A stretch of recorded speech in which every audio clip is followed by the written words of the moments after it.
Tiempo de tertulia de ciencia en la jornada de hoy lunes con Matías Fonte Padilla, biólogo marino ambiental, experto en desarrollo sostenible y movilidad, decano del Colegio Oficial de Biólogos de Canarias. Matías, ¿qué tal? Buenas tardes. Hola, buenas tardes, ¿qué tal? Una jornada en la que nos hemos visto todos afectados esta mañana por esa caída del servicio de Amazon de seguridad y que nos ha dejado pues sin poder pagar con tarjeta en prácticamente ningún establecimiento. En algunos sitios tampoco se podía sacar, en algunos bancos por el cajero. Un auténtico caos, Matías, motivado por la alta dependencia de la tecnología que tenemos al final todos y que ya nos hace salir, por ejemplo, a la calle sin dinero en efectivo a la mayoría de la gente.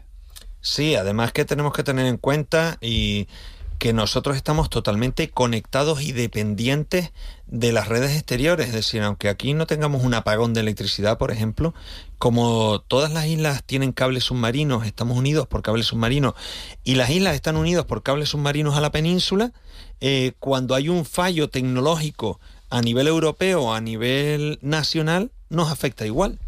Aunque estemos aquí, digamos, más aislados, ¿no? También afectó al Visum, por cierto. Sí.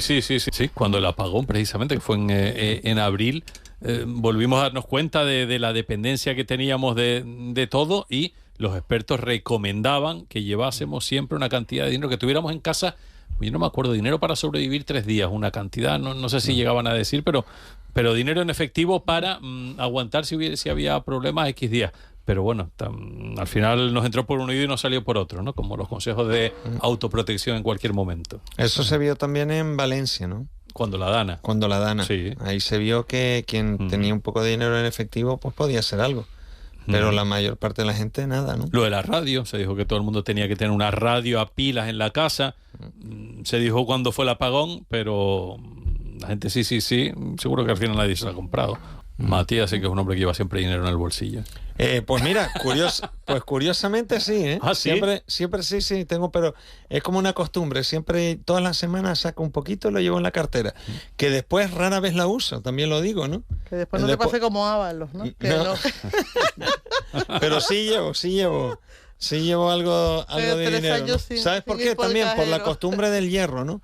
Aunque en el hierro ya todo el mundo también tenemos datáfono, pero no siempre. Entonces, en el hierro en cualquier momento vas a pagar a cualquier sitio y dices, no, mira, claro, aquí no hay cobertura, ¿no? Claro, eso pasa en el hierro, que en muchos sitios sin cobertura. Oye, estos días hemos conocido los premios Nobel y tú querías incidir en los ganadores del Nobel de Física por mostrar la mecánica cuántica en acción.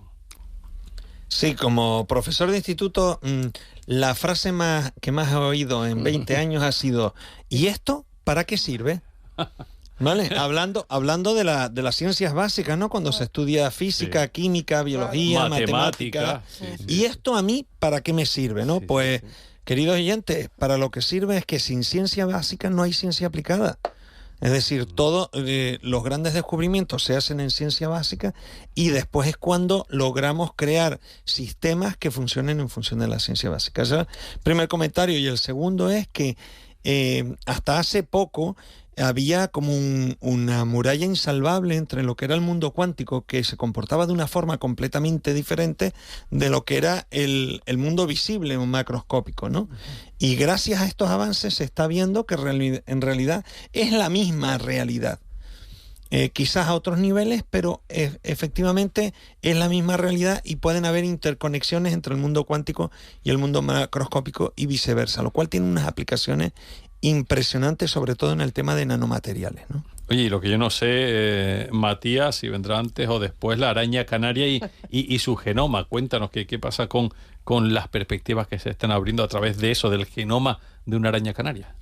Bueno, lo que ocurre es que a medida hay muchísimas especies que estamos descubriendo y especies conocidas que no están suficientemente estudiadas, ¿no? Entonces, cuando cogemos una especie que no está suficientemente estudiada y ahora con la capacidad que tenemos de estudiar el ADN, resulta que nos encontramos con aplicaciones futuras en medicina, por ejemplo, ¿vale? A través del estudio del genoma. ¿Por qué?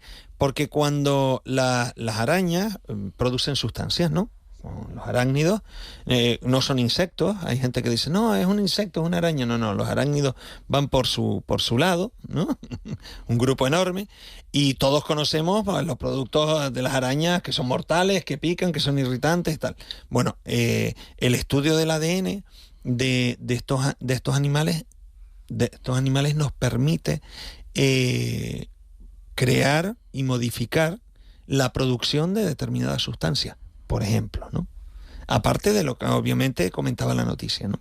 Y además, con respecto al tema de las arañas, lo curioso es que, bueno, con las nuevas tecnologías, tal como nos comenta Elena, se puede estudiar muy bien y resulta que normalmente cuando las especies evolucionan en ambientes un poquito restrictivos, guardan unas cadenas de ADN, se van quedando ahí unas cadenas de ADN que, bueno, no sirven para el presente de ese animal, pero quién sabe, ¿no? En el futuro te pueda servir, ¿no? O sea, que normalmente lo que va ocurriendo es que el ADN se va agrandando con trocitos que no funcionan para la especie. ¿Qué ha pasado con esta araña? Que es lo curioso, que se ha visto justo el fenómeno contrario, es decir, la especialización del ADN. En los cromosomas de cualquier ser vivo, la mayor parte del ADN no codifica genes, al contrario de lo que podemos pensar. Me parece como que es una zona oscura, ¿no? Sin embargo, es muy importante que esté ahí. Aunque no codifica genes, es necesario para la estructura y para el funcionamiento. Lo que ha pasado con esta araña es que evolutivamente, a medida que se va adaptando a Canarias, va cada vez perdiendo porciones de ADN en relación a otras arañas de especies parecidas en otros lugares continentales, ¿no? A los ganadores del Nobel de Química, cuéntanos qué son esas revolucionarias estructuras metalorgánicas y cómo pueden ayudar a combatir el cambio climático. Sí, para sintetizarlo sencillamente hay que pensar en una especie de esponjas. Imagínate una esponja de tu casa, que muy porosa, pero que tú puedes seleccionar qué material va a entrar en esa esponja por esos poros y después modificas la esponja y se queda ese material ahí dentro y lo puedes almacenar, lo puedes transportar, puedes tener esponjas en forma de tubo donde ese material muy fino, muy delicado pueda pasar, ¿no? Pueda conservarse. Y además, como una formación orgánica e inorgánica, permite la modificación de la estructura, tal como comentaba Elena, la modificación física de esa estructura. Y por eso, vamos, ahora mismo tiene una importancia fundamental, como se ha visto por el Nobel. Oye, y hablando de importancia, ese cristal autolimpiable que podría incluso revolucionar la energía solar. Además, yo tengo placas solares también, en el hierro, sí. Y claro, el problema de las placas solares es que para limpiarlas bien, o las limpias con agua, por lo tanto ya estás utilizando un recurso muy escaso. No pensando en estas placas solares que tengo yo en mi casa o los ciudadanos normales, hay que pensar en esas grandes instalaciones, esas grandes plantas, ¿no? de placas fotovoltaicas. Entonces, hay que limpiarlas con agua o hay que limpiarlas con una especie de aspiradoras, ¿no? Lo cual es muy costoso, difícil, no funciona bien. No cabe duda que esto, porque además no solo es limpiar, es que este sistema también permite que no se ensucien, que todavía es más importante, es decir, manteniendo una determinada carga en estos cristales, permite que el polvo, en la naturaleza no existe la suciedad como tal, ¿eh? Es un invento humano, ¿no? que el polvo no se deposite con esta nueva tecnología, lo cual es mucho más interesante incluso que después limpiarlo, porque una vez se ensucia, las partículas quedan adheridas y siempre es más difícil sacarlas, ¿no? Matías, hablando ahora del cambio climático, parece que modifica, según un último estudio, la calidad del néctar, y esto al final acaba afectando a toda la apicultura y a la biodiversidad en general. Sí, la verdad es que lo que es la biodiversidad, una de las grandes amenazas que tiene es la polinización. El fallo en la polinización que está habiendo, ¿no? Porque hay un montón de efectos colaterales que al final van afectando a la capacidad que tienen las plantas de fecundarse las unas a las otras. ¿Y cómo se fecundan? Por vectores. Y el vector típico y más clásico es o el viento o los insectos, ¿no? Entonces, ¿qué ocurre? Ocurre que el calentamiento global está haciendo que hayan diferencias, que las especies animales ya no vivan en los mismos lugares, se vayan desplazando de latitud, pero las plantas, el desplazamiento que tienen es mucho más lento. Por lo tanto, van perdiendo capacidad de polinización. Por un lado, el calentamiento, la simple temperatura es capaz de alterar las propiedades químicas de estos productos que al fin y al cabo son muy sensibles. Porque el néctar es un producto que es muy dulce, la evolución lo ha ido creando así para que sea atractivo, para que al mismo tiempo el polen, las abejas, por ejemplo, que estamos hablando ahora, queden impregnadas del polen y vayan de flor en flor, ¿no? Polinizando. Entonces, todos los productos, la vida vegetal tiene una sensibilidad a la química tremenda y se ve muy alterada por el aumento de temperatura y por las adaptaciones que tienen que hacer las plantas para la temperatura. Y por último, quiero comentar un tema de contaminación.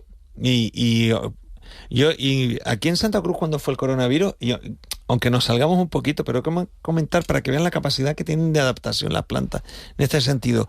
Cuando hubo el confinamiento, en Puerto Escondido, aquí en Santa Cruz y en otras calles, que hay unos preciosos árboles que son pegajosos, asquerosos y tal. Sí. Bien, durante el confinamiento, que sepan que no estaban pegajosos, no estropeaban los coches, no se veían alterados por él. ¿Por qué? Porque nosotros vemos un árbol y decimos, bueno, o una planta, bueno, hasta ahí ya está. No, está en lucha permanente por adaptarse a las condiciones climáticas que le ha tocado vivir. No es como un animal que se puede cambiar. Y ahí es donde está la clave de esta noticia, ¿no? Y Matías, ¿por qué al final lo de los árboles que no fueron pegajosos después de la pandemia? Porque yo ahí... perdón, no, simplemente porque cuando fue el confinamiento no había contaminación atmosférica. Entonces los árboles no tuvieron que protegerse soltando resinas para protegerse de la contaminación ambiental, de las micropartículas. Y resulta muy curioso, y es lo que ocurre, ¿no? Lo que ocurre es que el cambio climático va afectando a las plantas de una forma que muchas veces desconocemos y que está incidiendo en la calidad de sus productos y de su vida, ¿no? Sí. Oye, pues tenemos que dejarlo aquí. Un día hablamos, Matías, de la cotorra de Kramer, que el otro día pasé yo. Pero qué ruido, no sé si tú, Jesús, yo no sé si tú has pasado en Santa Cruz de Tenerife por el centro, pero el ruido que meten esos bichos. A las 7 de la tarde, cuando llega el atardecer, pero es una cosa. Bajan del Parque García Sanabria hacia la Plaza del Príncipe y la Alameda para dormir, y por el día suben otra vez, pero por la calle El Pilar, 200, 300 cotorras de Kramer. Hay que verlo, porque además es una especie... Verlo, no sé, pero escucharlo... Es una especie invasora. O sea, sí. ¿Tú te has quedado con ellos, Elena? No, la verdad es que como ya no vivo en Santa Cruz, sino que vivo en la... Es que el otro día pasé por ahí, por la zona de Plaza San Francisco, por ahí, Matías, y yo pensé en los vecinos que viven por la zona, digo, es que insoportable el ruido, y además hablamos de una especie invasora, pues no tiene depredador y se carga todas las que... ¿De dónde proviene? ¿Se sabe? Sudamérica. Ajá, sí, sí, una especie que claro, se introdujo aquí, no sé exactamente cómo, no tiene depredador natural y lo que hace es, pues, ocupar el espacio que deberían ocupar especies de aquí. Entonces, pues bueno, igual que el otro día hablábamos de las ardillas en Fuerteventura, dicen que hay más de 1 millón de ardillas en Fuerteventura. O los gatos en La Graciosa, que estábamos hablando antes precisamente en la tele. Bueno, pues el próximo día hablamos de estas cuestiones y de otras más. Jesús, Matías, Elena, ha sido un placer, como siempre. Hasta la próxima. Hasta la próxima. Nada, muchísimas gracias.